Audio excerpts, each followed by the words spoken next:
By Cameron Williams, updated November 10, 2017. 154,307. Spider-Man is sitting in an empty bathtub, squeezing large water balloons until they explode in slow motion. No, it's not a scene from a Marvel Comics blockbuster. This is what I saw when looking over to see what my 3-year-old son was watching on a tablet. Head started watching nursery rhyme videos on YouTube, but somehow, it set him on a path to discovering creepy videos starring off-brand Spider-Man, and to my shock, thousands of these videos exist. YouTube has a dark underbelly when it comes to kids' content, as highlighted by an article on Medium written by writer and artist James Birdle. Something is wrong on the internet. Reading James' article was affirming because it proved I wasn't crazy in thinking YouTube was rotten. I could no longer walk away for a second while my son is on YouTube. The setup of the modern living room may have changed, with more devices replacing the traditional one television in the room, but the rules of watching things with your kids is more important than ever.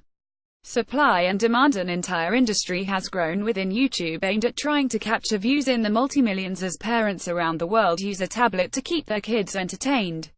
It works because there's a huge demand for content. If your kid sits quietly watching something on a tablet for longer than 10 minutes, it's a gift. I can't begrudge any parent who uses this tactic during the long, sleep-deprived day. You can finish a coffee while it's still hot, unstack a dishwasher, or eat a meal with 2 hands. Some parents might try more extreme activities like reading the chapter of a book. We try to limit our son's screen time to an hour a day, if he's lucky, but we need the spare minutes our tablet provides to get things done. When I see people frowning at the parents of kids in cafes on tablets and phones, I think, if you only knew the good, the bad and the disturbing. There are versions of Wheels on the Bus that have as many views as Taylor Swift's new music video. It has created a boom for the people who make these videos, each hoping to reach the point where they get enough views and subscribers for YouTube to pay a dividend. When YouTube creators reach certain milestones, YouTube pays a share of their advertising revenue, which turns a hobby making videos online into a career.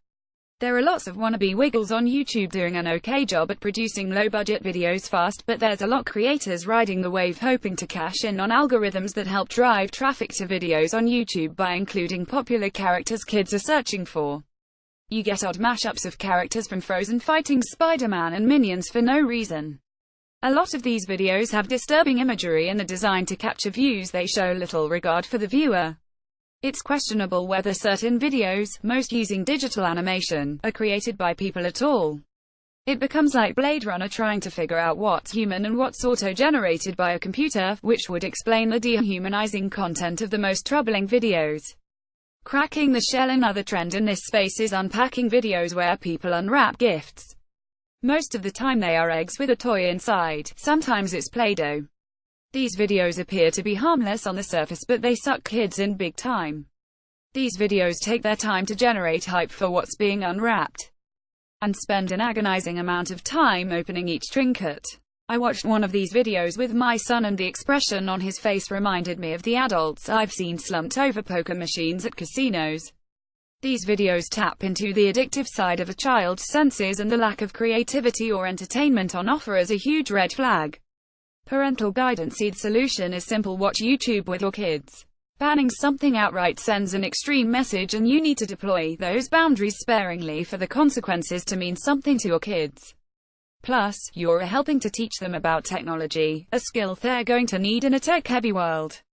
The argument of unplugging is a tricky one because structuring a kid's day is a grand balancing act of different activities that often get slain by a short attention span. A week's worth of play can be smashed in one day. You can spend hours at the park getting plenty of exercise, but you have to call it quits at some point.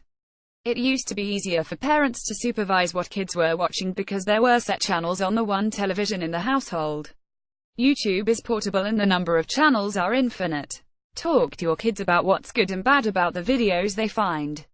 Kids have a habit of incriminating themselves when they find something they shouldn't be watching, so you create an inbuilt alarm system if you can't be by their side the whole time.